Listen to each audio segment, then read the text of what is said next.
Halo teman-teman bahas saham, kembali lagi dengan channel bahas saham. Nah, pada kesempatan kali ini teman-teman saya akan mencoba membahas emiten yang mungkin sudah pernah saya bahas sebelumnya, yaitu emiten DSNG atau Dharma Satya Nusantara Tbk ya. Kita tahu untuk emiten ini bergerak di bidang perkebunan, terutama sawit ya.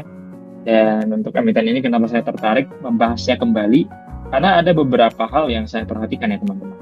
Sebelumnya saya sudah membahas mengenai laporan keuangan emiten ini ya, yang sudah dikeluarkan di kuartal pertama ini di tahun 2025. Overall baik, dan kalau secara garis besarnya dari sisi earning per share-nya itu ini jelas-jelas lebih tinggi ya dari periode-periode sebelumnya teman-teman. Kalau saya perbesar di sini, earning per share sampai dengan kuartal pertama 2025 kita setahunkan itu mencapai angka 139 nih. Sudah melampaui angka earning per share dari tahun-tahun sebelumnya nih, dari 6 tahun sebelumnya gitu ya, dari tahun 2018.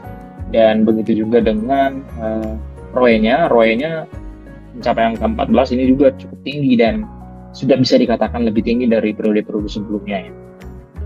Nah, overall sih untuk profitabilitasnya sangat bagus dan juga dari sisi ekuitasnya juga sangat menarik ya. Di sini kenaikannya mencapai angka 10, maksud saya mencapai angka kenaikan 3% dan di sini mencapai 10 triliun ya sekarang ya ekuitasnya. Ini sangat-sangat menarik sih teman-teman menurut saya.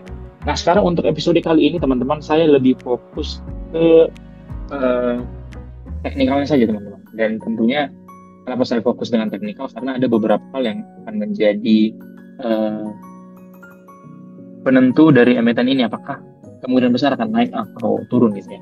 Nah teman-teman dari sisi teknikal di sini kita perhatikan ya teman-teman, ini grafiknya grafik daily ya.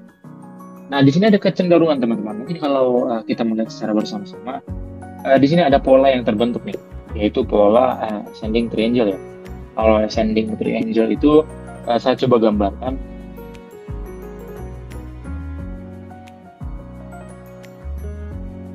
Kita seperti biasa aja menentukan garis horizontalnya dan juga menentukan garis support atau resistennya gitu ya.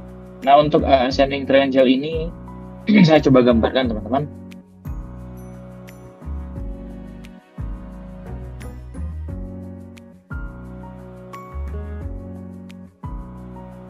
Mungkin untuk grafik seperti ini teman-teman sudah sering melihat kali ini ya. Di sini ada kecenderungan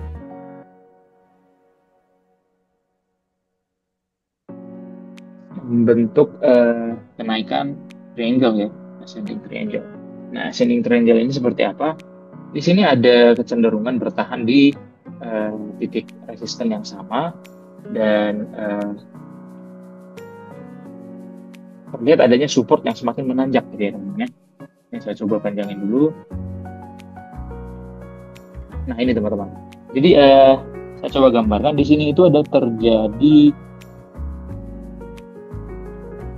resisten yang sama gitu ya. Ini resisten yang sama berada di angka 824 gitu ya, 824, dan terjadi lagi nih teman-teman beberapa kali diuji nih di titik resisten yang sama. Ini ada kurang lebih 4 kali ya teman-teman ya. Yang pertama itu di periode 2025 April, kemudian di sini Mei, di sini juga Juni, dan terakhir itu Juni di tanggal kurang lebih 11 sampai dengan 12 gitu ya. Nah, titik supportnya sendiri dia itu selalu diuji nih teman-teman, diuji dengan catatan dia mengalami kenaikan gitu ya.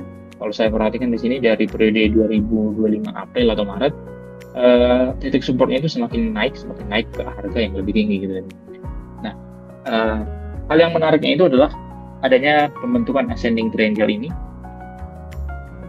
Ascending triangle ini memang belum tentu terjadi ya, seperti yang teknikal. Tetap murni sebenarnya karena pernikahan dan pembelian ya teman-teman. Jadi sebenarnya jangan terlalu percaya banget ya sama yang namanya teknikal. Tapi dari teknikal ini juga kita bisa melihat adanya indikator yang mungkin terbentuk dan terjadi gitu ya. Nah kalau kita perhatikan nih, pergerakan emiten ini kemungkinan besar akan bullish ya.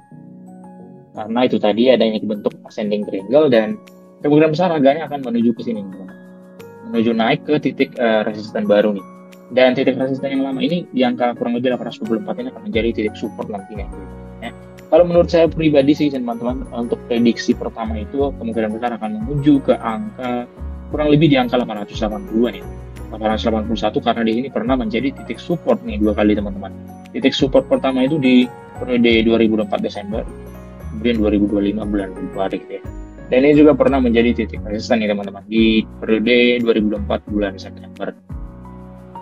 Nah, kalau saya pribadi, menurut analisis saya pribadi teman-teman, secara teknikal murni pure teknikal ini akan terjadi ke angka 891. Jadi kurang lebih ada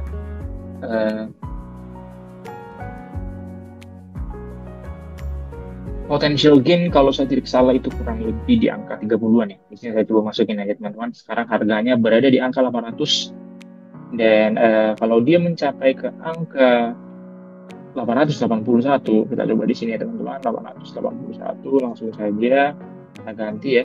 Berarti potensial gainnya itu kurang lebih 10% ya. Jadi lumayan ya teman-teman. Tidak ada gain on min. Expected price-nya itu di angka 10%.